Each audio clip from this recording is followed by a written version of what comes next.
warahmatullahi wabarakatuh. Kami dari kelompok 2A akan mendiskusikan tentang limbah bersih. Terlebih dahulu, perkenalkan nama saya Lola Juliani sebagai moderator. Dan rekan saya Akbar Nurulita sebagai pemateri, dan di sebelah saya Karina Ulinovalia sebagai pemateri, dan di sebelah saya Brian Tripurnano sebagai tanya jawab. Baiklah, materi pertama akan dijelaskan oleh rekan saya Karina. Baiklah, di sini saya akan menjelaskan materi tentang sampah organik.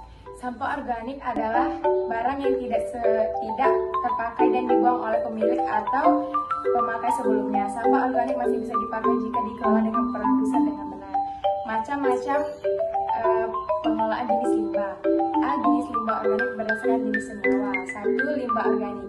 Limbah organik memiliki defisit berbeda yang penggunaannya dapat disesuaikan dengan tujuan pengelolaannya. Berdasarkan pengertian secara kimiawi, limbah organik merupakan segala limbah yang mengandung unsur karbon sehingga meliputi limbah dari makhluk hidup, misalnya kotoran hewan dan manusia.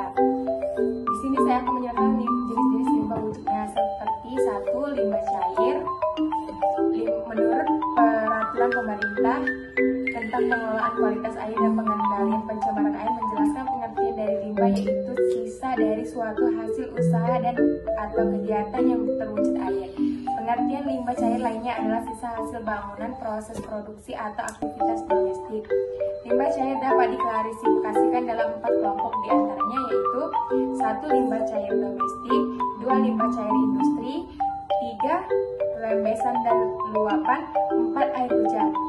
Dan di sini akan ada penjelasan limbah padat yang akan dijelaskan oleh teman saya, yaitu Afifah Nurul. Baiklah, saya akan menjelaskan tentang limbah padat.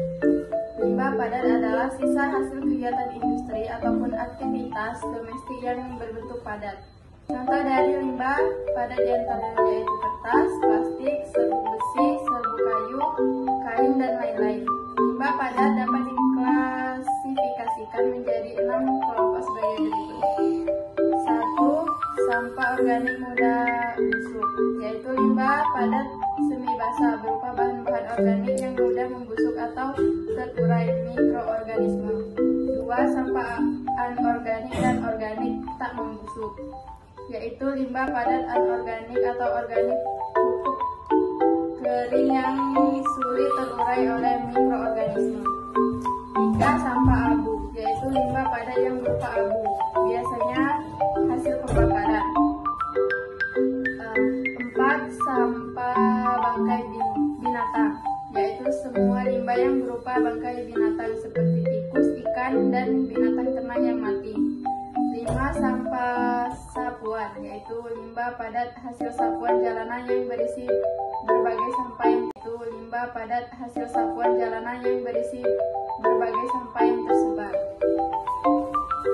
6. Sampah industri, yaitu semua limbah padat yang berasal dari buangan industri. Penanganan limbah padat bisa dibedakan dalam penggunaan atau fungsi limbah padat itu sendiri. Limbah padat ada yang dapat didaur ulang atau dimanfaatkan lagi serta mempunyai nilai ekonomis seperti plastik, tekstil, potongan logam. Namun ada juga yang tidak dapat dimanfaatkan lagi. 3. Limbah gas. Limbah gas adalah limbah yang memanfaatkan udara sebagai media.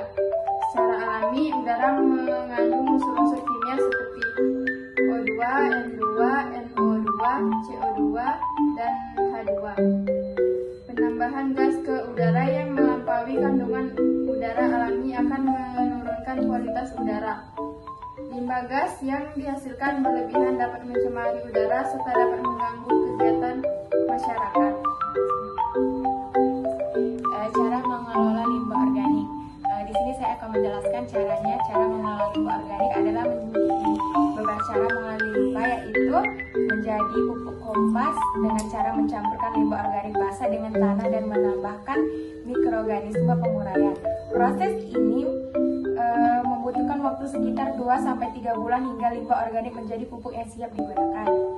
Menjadi biogas dengan cara memasukkan limbah organik basah ke dalam reaktor anaerob dan menunggu proses fermentasi.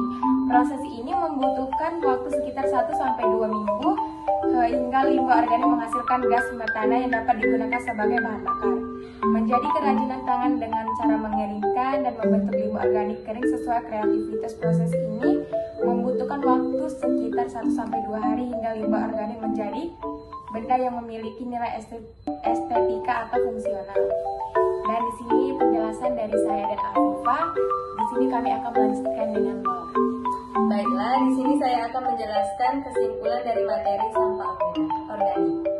Limbah adalah buangan yang dihasilkan dari suatu proses produksi, baik industri maupun domestik, rumah tetangga, yang lebih dikenal sebagai sampah, yang kehadirannya pada suatu saat dan tempat tertentu tidak dikehendaki lingkungan karena tidak memiliki nilai ekonomis. Baiklah, di sini kami akan membuka sesi tanya jawab. Pada yang ingin bertanya, kami persilakan. Baiklah, saya Brian Tripernano izin bertanya. Bagaimana dampak yang ditimbulkan jika limbah yang ada tidak ditangani dengan baik? Izin menjawab. Baiklah, saya akan menjawab pertanyaan dari saudara Nano. Selain merusak lingkungan kita, pencemaran akibat sampah yang tidak dikelola dengan baik dapat memberikan dampak buruk bagi kesehatan kita dengan timbulnya berbagai penyakit. Pencemaran lingkungan tak hanya terdampak bagi manusia, tetapi juga makhluk hidup lainnya seperti hewan dan tumbuhan. Baik, terima kasih Pipa. Sama-sama. Baik, di sini saya akan melanjutkan dengan Baiklah, itulah diskusi dari kelompok kami. Kami akhiri. Wassalamualaikum warahmatullahi wabarakatuh. Dan selesai ya.